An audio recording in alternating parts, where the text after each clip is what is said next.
Okay, hi everyone. Sorry about that, a bit of technical difficulty. But thank you again to our UNICEF partners for this incredibly inspiring session. And once again, thank you to everyone in our audience right now for being a part of World Futures Day. And your perspectives and participation have truly made this conversation so incredibly meaningful. But our journey doesn't end here, and new facilitators and fresh conversations are beginning at the top of each hour. And you are most welcome to stay and continue exploring future possibilities with us. So, some quick announcements to end this session. So, first, Teach the Future is offering our first FutureWise Intro to Futures Literacy Fundamentals online course. We have the Summer Institute for ages 12 through 17, and another course is coming this fall for those who are 18 and older.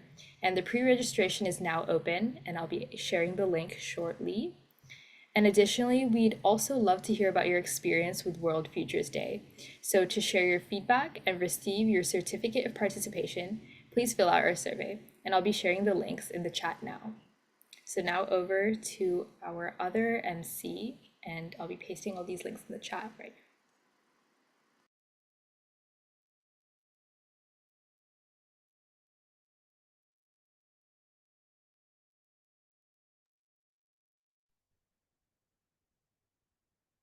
Hello, hello. Welcome, everyone. Welcome to World Futures Day, Young Voices 2025. This session is brought to you by Teach the Future, a global nonprofit dedicated to embedding futures literacy in education worldwide. World Futures Day is partnership with the Millennium Project. And right now, we are all part of a 24-hour global conversation about our futures, creating a space where all generations, especially young voices, can share their visions, concerns, and action-driven projects towards a better tomorrow. This will be streamed on YouTube, so let's make this conversation count. Share your thoughts and join the global discussion using hashtag WFDYV. And just right before I say facilitators take it away, I just want to say that this is a truly special session. We are welcoming back Sadiyah from last year, who gave an amazing talk on quantum, and now we get to hear what's the latest and what is happening. So with that being said, Sadiyah, please take it away. Thanks, Lisa. It just made my day to see you and hear you again. So hi everyone. I'm Sadiyah Saqib. I'm from Pakistan and I currently live in Dubai. I'm hoping to go to university to study physics this year and then branch off into quantum computing later on, but I've been interested in all of this nerdy stuff ever since. One second. Ever since I was a kid. But my fascination for quantum computing grew when I was about 14 to 15. And I have my physics teacher to thank for that.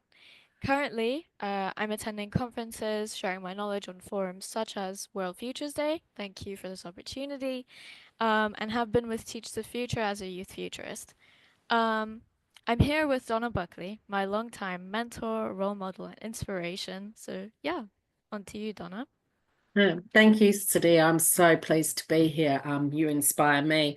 Yes, so I'm a mathematics teacher and I'm the current president of the Mathematical Association of Western Australia. As a specialist in mathematics, I've been able to transfer these fundamental understandings to many concepts and like technological breakthroughs. So from machine learning, cybersecurity, and now in this post-quantum future, it just blows me away. And I think in the last session, we talk about lifelong learning. It is that.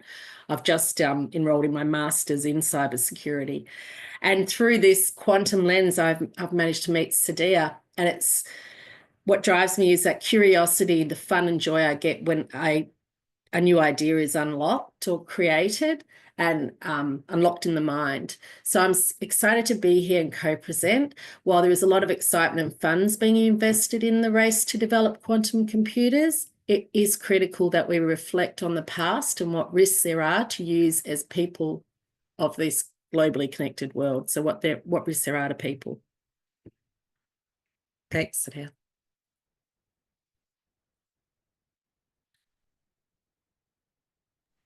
Sorry. Today we're going to be talking a little bit about the urgent cybersecurity challenge, the rise of quantum computers, and why we need to protect our data. So, what is a quantum computer? Daunting question, daunting words, but I'll try and simplify it for you as much as I can. So, unlike traditional computers that use ones and zeros in their bits, quantum computers use ones and zeros. We use in a quantum computer what we call qubits, and they are tiny. They are down to the nucleus of an atom, so very, very small. And that allows them to exploit the laws of quantum physics and quantum mechanics to be in both states at once. So think of it like this. I like to use this analogy a lot.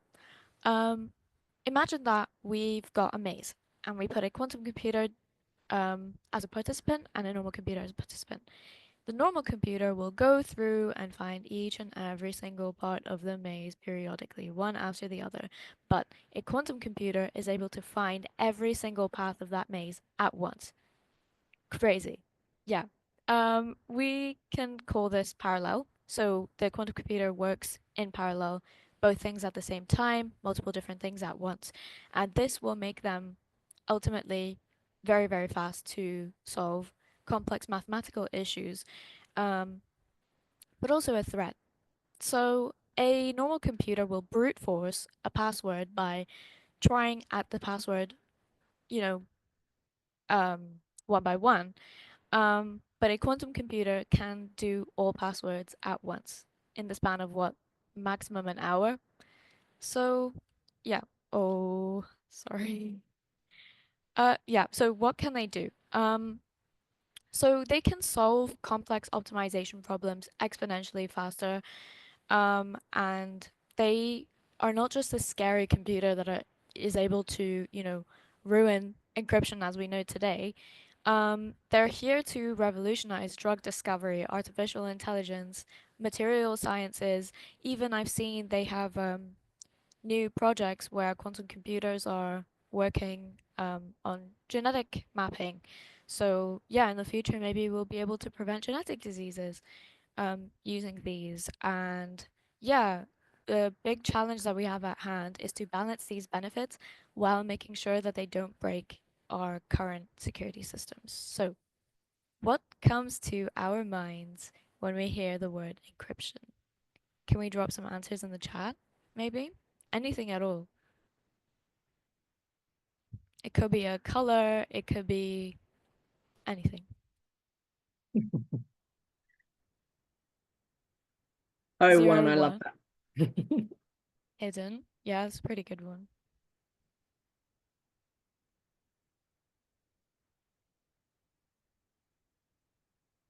We'll wait for a few more and then move on.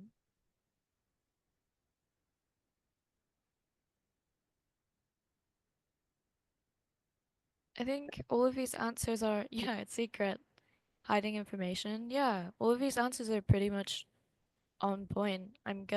Yeah, private and public. I'm gonna pass it on to Donna now to discuss the secret science of encryption. If Oh, I can.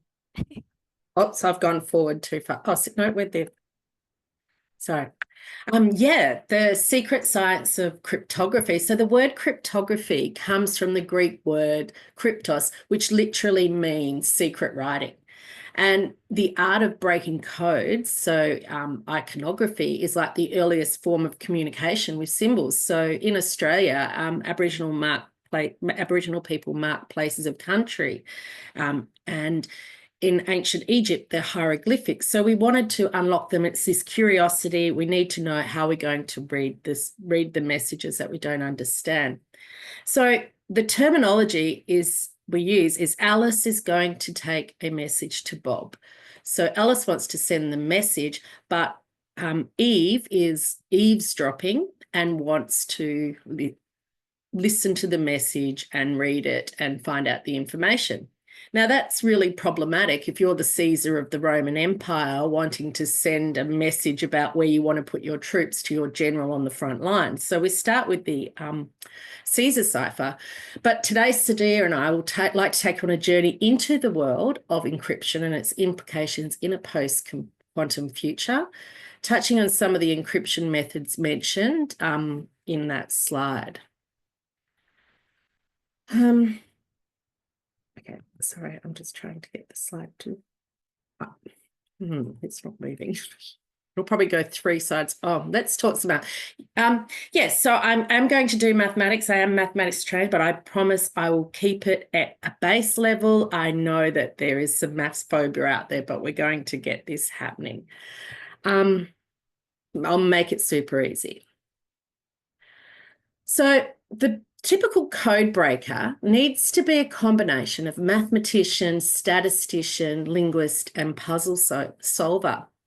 The simplest cipher is a Caesar cipher. So that's a simple shift cipher. And I've put it there. So if you see the plain text is our alphabet, A, B, C, and then we've shifted it 3 places. So our key, like you would lock your front door or your car or etc., is the key 3. So you can look at the text, and I'm going to give you a little bit of time. Maybe someone will try and solve it, what the message is. Yeah, so you can, if you want this, if you put the solution in the chat, if you do get it, you may well be able to break the code.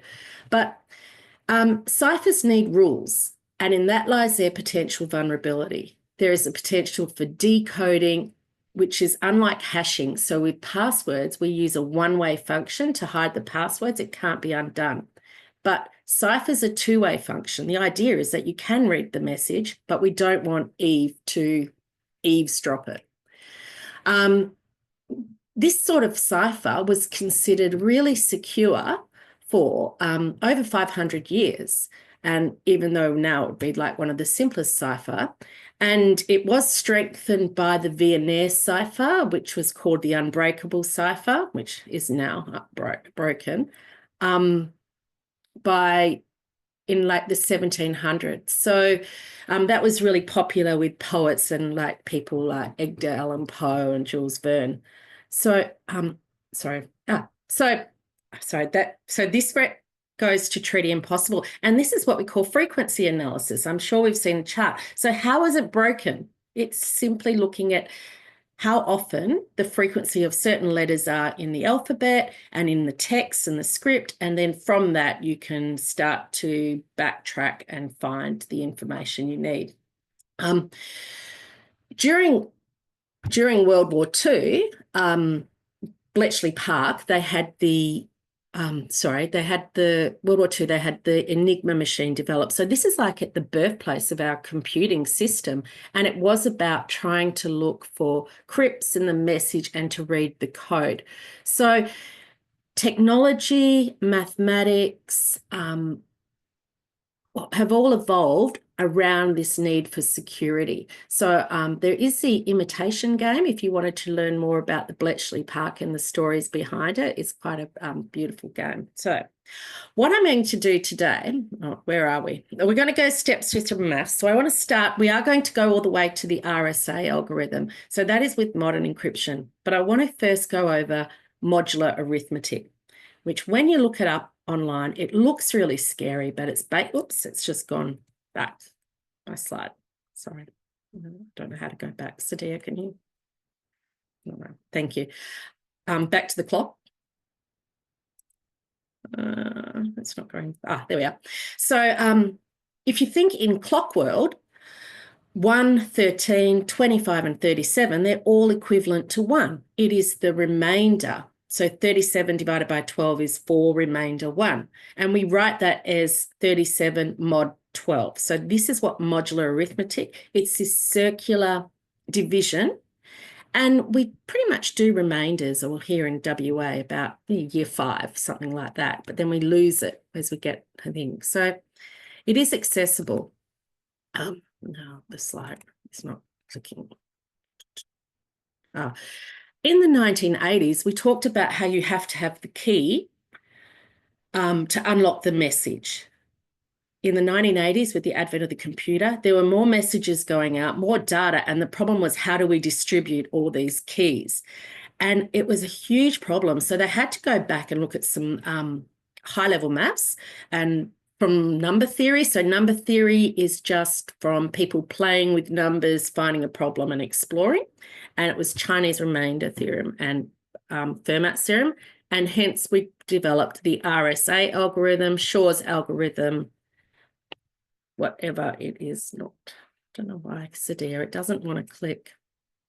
Sorry, I'm going to thank you. Yeah, so we use algorithms and keys, and we're going to go step through the actual RSA algorithm. So we're now shifted forward from ancient Egypt through to the Caesar cipher, now to the 1980s, which is in my generation. So algorithms, keys, and it secures the data confidentiality, like you think about finances and banking records. It's not. Oh, thank you. So how does have a think about it. What two prime numbers, P and Q, have I multiplied together to get 15? Maybe you want to put that in the chat. And then the next one, what two prime numbers to get 323? And prime numbers are, sorry, I should have gone over that. Yeah, 3 and 5, nice and easy. 323. Oh, it's flicking forward.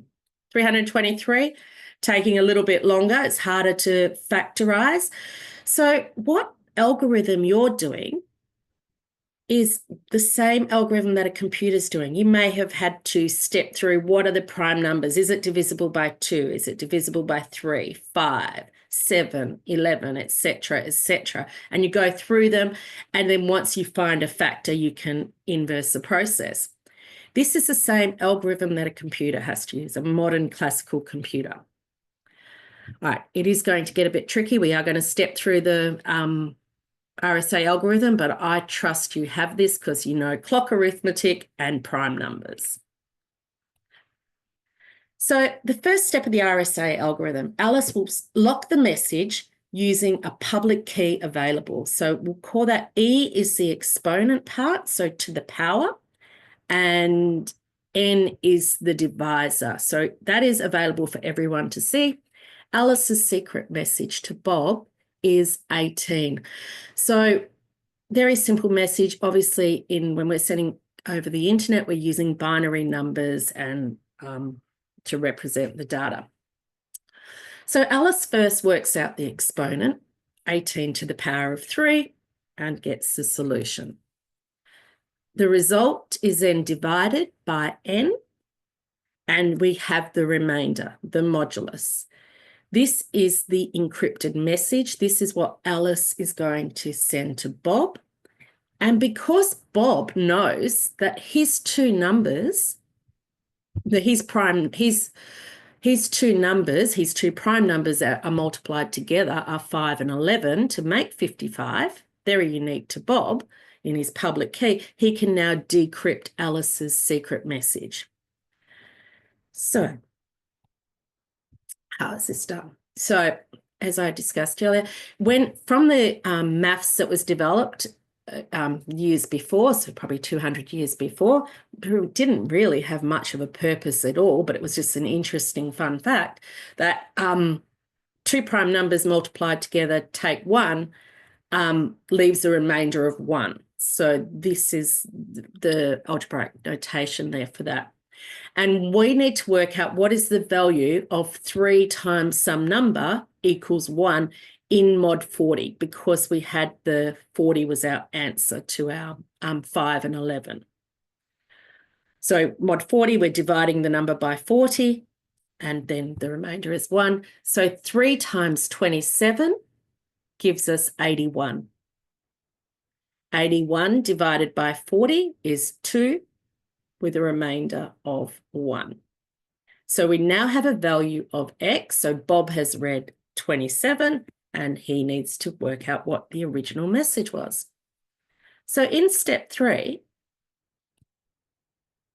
Bob uses the value of 2 to the power of 27 and then divides it by his 55 to get the remainder of 18. Congratulations, Bob. you have unlocked Alice's secret message using an algorithm. This is what underpins, and obviously with computers, we can program it faster. Now, encryption depends, classical encryption depends on prime factorization. Factorizing numbers is difficult even for a computer. Using really big numbers, like 1024-bit prime numbers, takes a classical computer about 100 years to factorize because it's using the same algorithm you did. But it's only safe if you don't disclose your private key. However, as Sadiyah said, quantum computers are going to be super, super, super fast. They're going to be able to break our current encryption methods. That means our finance records, our bank accounts, everything is going to be readable. And in the race to get to the quantum computers, we need to consider how we're going to secure our data. One of the things, no, Sadiyah, could you, thank you. So women are, as we know, women are really underrepresented in quantum physics, computer science, mathematics, and cybersecurity. And this is unfortunate because we know that when we have diversity of thinking, breakthroughs in mathematics and STEM and hence encryption can be discovered. So linear algebra plays a fundamental role in quantum computing, and the systems are described with vectors, wave functions in higher dimensional space.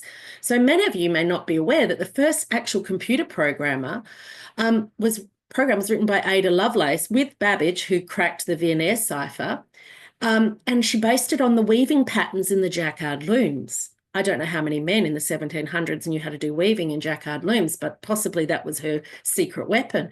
And the crochet, the first person to model hyperbolic space, which is quite a new concept in maths, was used crochet to model it and do a physical model. That was Professor Dana Timinia, a Latvian mathematician. So the future of quantum with its lattice cryptography, I'm now going to pass over to the future, which is Sadiyah, who will probably help to explain how post-quantum cryptography will work. Thank you. So before I talk about post-quantum cryptography, I would like to add a little bit about the race to get to it. And I'm sure we can all imagine that we need to get this encryption, in and protect our data from these computers before they're commercialized. So we need to act fast. It's our best defense against quantum threats, and some of these encryption methods are so difficult that even quantum computers cannot break them. NIST, the American National Institute of Standards and Technology, is developing new encryption standards through a competition that they've held since 2016. And after multiple rounds, they selected a few algorithms for standardization. So lattice-based cryptography is one of the main and one of the leading ones. It is one of the strongest candidates, and it relies on math problems that even quantum computers will struggle with. More on that in a little bit, but we also use hash-based and code-based cryptography to protect against these computers. So lattice-based post-quantum cryptography. This is going to be a little bit of maths, but stay with me a second. So, this relies on the difficulty of math problems, including or involving high dimensional grids of points. That's what a lattice is. It's just a grid of points, like here on my right.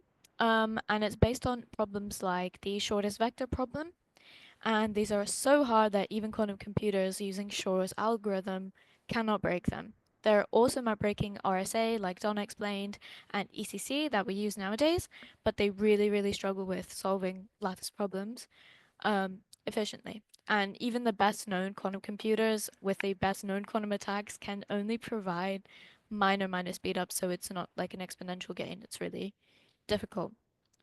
So A and B on my slide here are what we call basis vectors. Now, let's use A and B to create a lattice or a grid of points like this. I have used A and B to go all around from the O point, the origin point, sorry, to create this point of grids. Now, seems easy enough, right? What I want to do now is to show you how vectors work. So we've got A and B. Let's say we want to get from this point to O.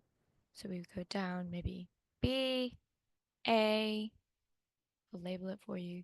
B, A, B, A, A, and then down B. So our encryption code over here would be B, B, B, so 3B plus A, 3A. That is our encryption code, and seems easy enough, right? What quantum computers will struggle with here is to find the shortest possible route or closest point to the origin. Now, since our basis vectors are just A and B, we can say that these are the closest points to the origin. Keep in mind, we cannot include this point. These are our closest points to the origin now. What if our basis vectors change and our entire grid also changes? And let's make it a little bit harder. So, the third dimension. This is the spatial dimension that we exist in right now. So, not very difficult for you guys to imagine. So we have our basis vectors A and B, a little bit different here. This has gone backwards, a little bit to the right. This one's like down here, all the way to front. It's all mumble jumbled. But now what we're going to do is create a lattice or a grid of points on this 3D graph using our A and B. Like so. I'm not going to go around and make every single point because it would take me a lot of time. But for now, for simplicity's sake, we can say that these are random points that we used A and B to create. Okay? Now, I want to find the closest possible point to our origin. How would I do that? Using A and B. So, like so, maybe I could go, let's just do something random. Let's just go here, up B, and then here, and then here, and then, seems pretty close, right? Well, we could go closer. We could keep using A and B to repeat this arithmetic and repeat this pattern to get even closer and closer to the origin. And yeah, I mean, it's difficult enough for us to be able to use maths to come to that closest point, but surely not for a powerful supercomputer, right? Yeah, supercomputer could probably do it, but let's get a little bigger. 4 dimensions. We can't even fathom fourth dimension. Okay. But, I mean, still, a quantum computer could probably break this, right? Hold on. Bigger. Bigger. Bigger. Bigger. Bigger. Bigger. This is our stopping point, as of now, for what we use. So, we have post-quantum cryptography algorithms already, like Kyber and dilithium, that go up to 1024 dimensions. But theoretical studies have considered lattices in dimensions that are well beyond 10,000 dimensions. Imagine the security of that. A quantum computer would probably take eons to, calculate and come up with a, solution to our, or decrypt our encryption. But I'm gonna upset you a little bit here. Unfortunately, not everything's sunshine and rainbows, and we do have challenges in implementing our post-quantum cryptography, as I had explained before. So these new algorithms are going to require much more computing power, and it could slow down our systems. I mean, ethically, it's going to use up a lot of our energy. And switching to PQC is not just about picking a new encryption method and, doing all the maths and, just applying it. It's going to take a lot of time because it is a massive, massive transition to move from basic RSA to this. Despite the challenges, we need to act now. If quantum computers arrive before this transition, our data could be exposed. So what are governments and tech companies doing right now? So the US government has already issued guidance to transition to quantum safe encryption or quantum resistant encryption. And big tech companies like Google, IBM, Microsoft, and in the UAE, there's this company called TII, and I actually spoke with them in length about what they're doing to encourage or implement post-quantum cryptography. And they are, they've participated in the NIST competition and are participating um, to try and like standardize our PQC into our current data that we use, our current encryption. Um, and hybrid cryptographic models is what we would need right now that can use both classical and quantum safe encryption. And that might be the best way to transition without breaking our current systems. Why we need to act now. I was at a conference, the Quantum Innovation Summit 2025, maybe 2 days ago, and a big thing or a big point of focus when people were talking about PQC was harvest now, decrypt later attacks. Hackers will download your encrypted data from now, and then once quantum computers become commercially available, use them to decrypt all of your data that they have downloaded right now. Um, and it is scary, even though these computers are like they might be years away. Attackers could steal encrypted data now and decrypt it later. Um, and yeah, since it's going to take years, we need to transition today. We need to start transitioning today so we don't have a future security and encryption crisis. If we don't act fast, we're going to risk exposing everything from financial systems to personal privacy. This could include your medical records, your home address, your bank details. It will just be catastrophe. Yeah. So, Sadiyah, I'm just going to ask, there's a message from DC Chang in the chat. What is the definition of quantum safe encryption? And I suppose Sadiyah sort of did that with the lattice cryptography. We're thinking that will be quantum safe encryption. This is why these competitions are on at the moment, because we're still developing it and learning what are we going to be using, how are we going to keep it safe. I think there's been a lot of process for that. RSA algorithm, the algorithms we use now are not quantum safe because of that prime number. The ability to factorize prime numbers out of the number is not quantum safe. yeah, so in short, yeah, DC, I would, just like to say that quantum safe encryption is just algorithms that we're using to encrypt our data that cannot be attacked and decrypted by quantum computers or would take an exorbitantly large amount of time to do that. Yeah. Um, And the hash functions are not, they're more a checking mechanism. So you would use a hash on your files and your data if you wanted to find out if something had been altered, but you can't undo and read what was there originally. But if the hash changes, you can check. Let's say you had your financial records and your organization and somebody changed their paycheck from 100 to 1,000, then and that money went in, you could see that, pick that up in the hash by checking up the hash. So the hash is for so encryption is for confidentiality, to be able to send the message, and then you can undo it and read the message. So Bob can still read Alice's message without Eve reading it. The hashing is that when Alice sends the message to Bob, and say Bob sends it back, so Alice knows that that file hasn't been corrupted or altered. It authenticates. So that's why we use it for passwords. It's authenticating your password, and we don't need to read it. yeah, so just a few concluding words by me and Donna, and then we can move on to the Q&A if you guys have any questions. So quantum computing is an inevitable revolution. It's going to happen whether you like it or not. It's going to change everything that we know about cybersecurity, and without new encryption, everything that we rely on for digital security is going to be at risk. We need to act now. Government, businesses, and even individuals, we all need to start preparing for the post quantum world.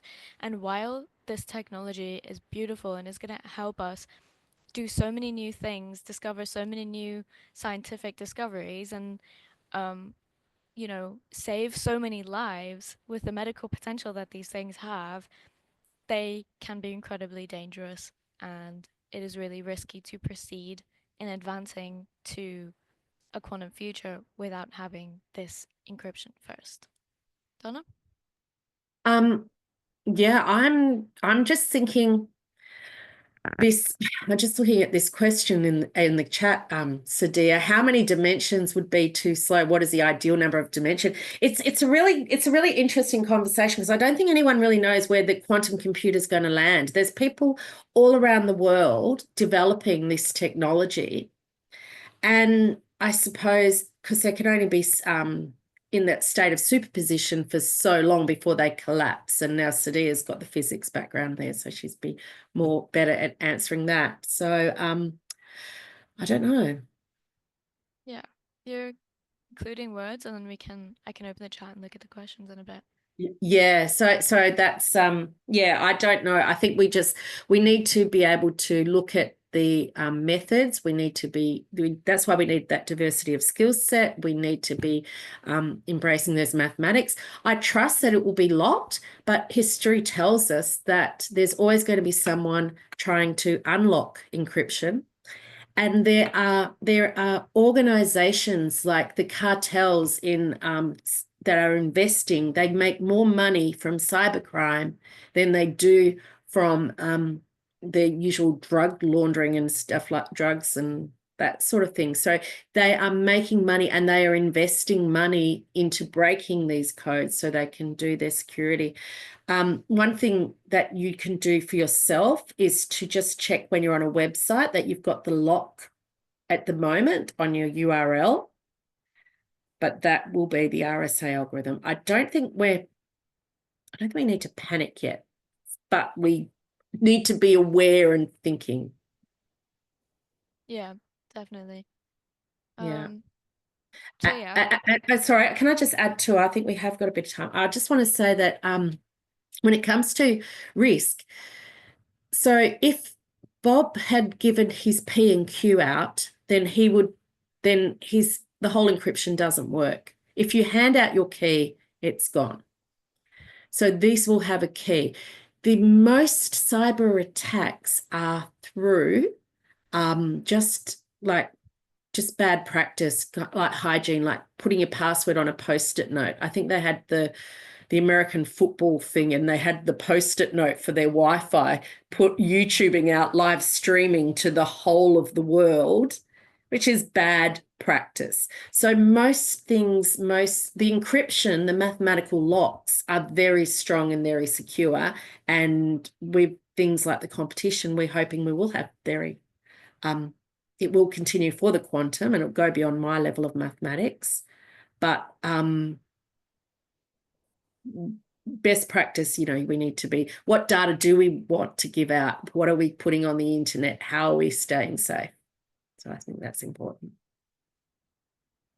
Yeah, definitely. I think it's more a question of, because obviously at this stage, as much as it sucks to say this, we can't really do very much about it. It's up to banks and big institutions to, get on with it and start implementing these things as quick as they can because, I mean, it's personal information that's very valuable. Yeah, but it's not something that we can afford to risk. I'm glad that we are moving towards this direction where people are becoming more aware and institutions are trying harder and harder to um, establish a secure like digital infrastructure, but still a risk, and it's always good to be aware. So I think Yeah. we can move on to our Q&A now. Sorry, Sadiyah, I was going to add one more thing. Yeah. Because you just talked about financial institutions and we're talking about multivariable analysis. And it worries me. I am concerned about the future where the investment into quantum computers quantum computers could solve like complex problems, like how do we get food resources out to everybody in the world in the logistics side of things. But if it's being harnessed for financial reasons and those with a lot of money, I guess, make more money and to play the stock market or whatever, that does concern me as well. So it's got great potential. Yeah, so Q&A's Yeah. that's my last. Not only that, but since we're talking about financial establishments, how many people in the audience are familiar with Bitcoin or cryptocurrency? Probably all of you, or like a lot of you, right? And I know a lot of people own shares in them as well. And what is really, really concerning is that once these things become available, um, these blockchains could be hacked. Your bitcoins could be gone from your wallet, gone. Everything that you have, all the financial investments that you've made on the blockchain, on the stock market, everything gone within seconds. And I don't know, I don't think I really need to emphasize more how dangerous that is. I think that these stock exchanges also, as well as banks and medical establishments, need to start focusing on this a lot more. Yeah. Okay. Yeah. Yeah. There's a question in the chat. I'm just going to go the Q&As there about Yeah. simple passwords and passwords. So it really is about you use passphrases. So you might use a sentence and you mix up the letters, and that every time you add complexity to your password, it's harder to brute force attack. So that was what Sadiyah was referring to. So brute force, we just try a whole pile of common passwords like password 123 or whatever. And when they harvest data and passwords, they're available. You can actually check if your password has been in a password breach by, it's called cyber, have I been pooned? I will put it in the chat, but that's a website that you can check if your email and your password has been a part of a previous attack where the data is getting mined. And one of the things I did want to add as well, Sadiyah, you can actually program a quantum computer already. IBM have opened it up, haven't they, Sadiyah? Yeah. IBM's got a quantum computing simulator online, actually, that you can access. I've got a resource document. I'll link that in the chat towards the end. But yeah, you can write your own quantum code and put it into IBM's online simulated quantum computer. It's a force for good as well. You can do a lot of you know, things on it, such as programming games, or whatever on a quantum computer. Awesome, but I mean, obviously, it's going to have parameters where you cannot use it for malicious intent now, but you can practice on it. I've got a question here from Drew W. Will quantum computers be locked behind prices like only the rich would be able to afford? That's a really interesting question. I mean, there will come a time where the prices of it will eventually become more affordable for other people, but as of now, it is only big institutions that are able to afford these things, and they will cost like billions, I think, of dollars. And because they're so difficult to make, you have to have a clean room in a lab. I visited a quantum computing lab one time, and they took me to a clean room. So everyone over there is wearing this super protective gear. The air, I think, I'm not sure what the time frame is, but every few minutes or seconds, the air in that room is completely changed out because of how sensitive those chips are. Yeah. So yeah, And the technology is different all around the world. So it's governments investing in it because they want to be a part of that future. And in Australia, like we have three, and they're using one in New South Wales, they're using experimental physics to develop their quantum computer, where here in Western Australia, they've used theoretical quantum computing, which there's been one of the questions like cost benefit of quantum computing. We have this potential to just to work super fast at really difficult problems when you put the variables. So you think about medicine and linking up the right people. You were talking about genetics earlier, Sadiyah. So for medicine and for advances for people, it's going to be marvelous. But that could also be used in the financial markets if that was economically you were doing it. So I can't see, we're not going to have quantum computers on our desktops. I think it's going to be a mix of classical computing and quantum computing. Quantum computing is I suppose, university researcher type tool that would be used for very complex problems with teams. Yeah. I see a question here. What is the use of it in a daily life of an average Joe? I'm not sure if you mean how you can use one or how governments can or institutions can use it to benefit you. Because if the question is the latter, then obviously as we've discussed, these genetic mapping, furthermore, traffic optimization actually. So if you're on your way to work and there's an area where there's a lot of traffic and you're like, oh my God, I hate this, I have to deal with this every single day, a quantum computer is able to efficiently map out and optimize the best route, the quickest route, as well as, how we can efficiently use traffic lights for you to get to your work faster. Um, Ordinary people lives, yeah, like that's how they would use it. Um, you can use it for traffic management, medicine, material sciences, and so on. Hope that answered your question. The next Energy expenditure as well, the major hurdle, or is the theory still a bit beyond that? That is a concern. Another thing that is very worrying. And the other day I was at this is artificial intelligence as well. We've just had a push for nuclear power plants, but to mine this data that we're getting and to run that, there's with building AI models to make it cleverer and cleverer, it needs astronomical amounts of power. Where our brain runs on like 40 watts, like a light globe, and we can think, but we need to rest. So there's a lot of ethical questions that needs to be raised within this space. Yeah, for sure. Yeah. So the qubits that we use now, I'm not sure how many people are familiar with this, but they need to be cooled to about minus 273 degrees Celsius. So that obviously requires a lot of energy, a lot of power, and a lot of time to get that right because it's impossible.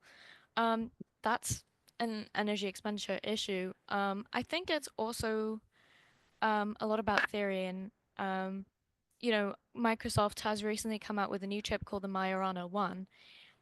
These things don't need to be cooled, but they are very hard to make, and it was very difficult for them to make that chip. I think it took them about 20 years, 20 odd years to get to the point now where they have that functioning chip. So I mean, it's a big cost issue. It is also the fact that we are still advancing with this technology. We're still advancing in the science field. And it is also a question of energy and how ethical it is to, invest in this. And Sadiyah, there is quantum brilliance is a room temperature quantum computer. So Yeah. there is a room temperature quantum computer. Which one will finally be successful? This is the race across the globe. So I think there's lots of different countries investing in it to do this. Yeah. Another question. Do you think it will be on our phones, or will we have a different way / device for using it? That's a very interesting question. So I think Samsung, sometime, quite a lot of time ago, I think around the time I was maybe born, or a little bit after that, came out with a phone that actually has a quantum processor. It's not fully quantum, but it does take aspects from quantum computers. And it's able to generate random numbers really fast, which keeps it safe for encryption. So random prime numbers, um, it's better encrypted that way using that sort of chip. I know Samsung came out with a quantum TV. I didn't really read too much into that, so I can perhaps answer your question better a little later. Um, but yeah, Yeah, I've seen most of it is those traffic problem apps as well. Because what I've seen at the university by the students studying the quantum computing, so it's getting the programmers who's going to actually be able to use it and learn this new programming language. So it's different than what you were doing in Python, like if you've done any other computer science. So it is it's a different set of rules. And it's also based on probability models because it's got to be in this state until it collapses. So probability is at the core of it. Are there any ethical and security concerns regarding quantum computing as in using it for malicious purposes? There are a lot. So that's what this encryption is, yes. This is probably what the purpose of this talk was really about. There are some concerns. yeah. I've got a question from Amna. Do you envision quantum computers in the sciences, biology, working with diseases, and how far can we go with the systems? I know, Amna, you come from a biology background. Um, yeah, as I explained a little bit ago, um, uh, these things, because they can map every single possibility very, very quickly, you'll be able to map every single possible gene if you understand what I mean. So, I mean, even genetic diseases that we cannot like see right now, or they don't exist yet right now, we can map it so we can foresee in the future what diseases might come about and how we can prevent them.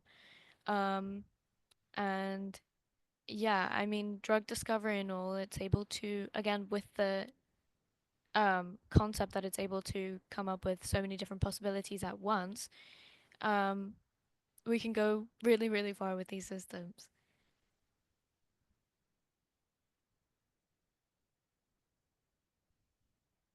No worries.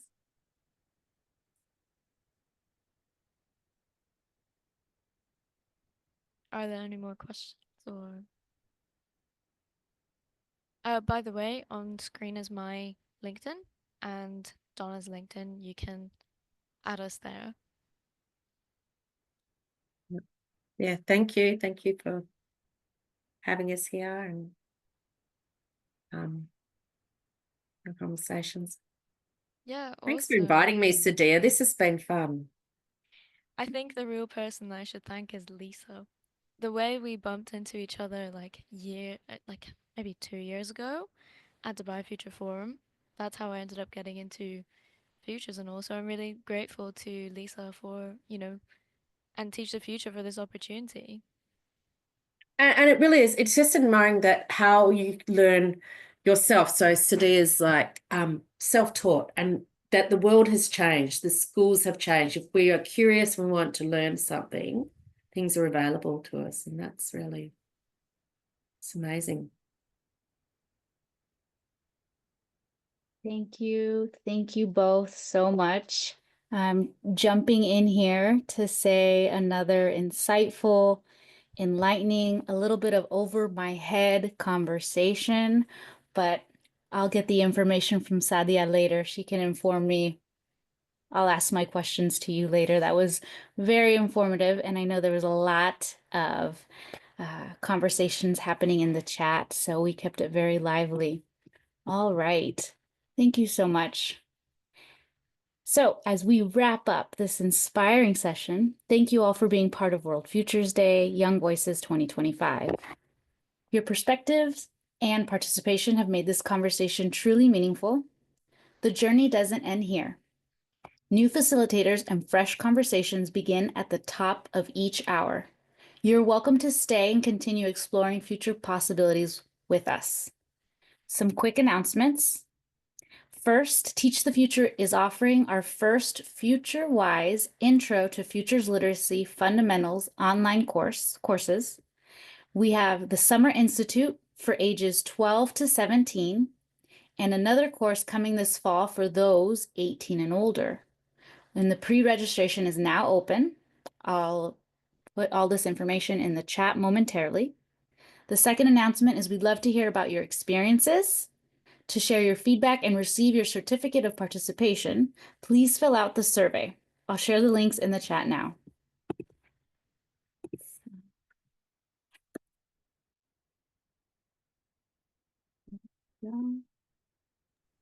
All right, thank you so much for having us on. It's been a pleasure. So yeah, thank you. Yes, thank you. Thank you so much.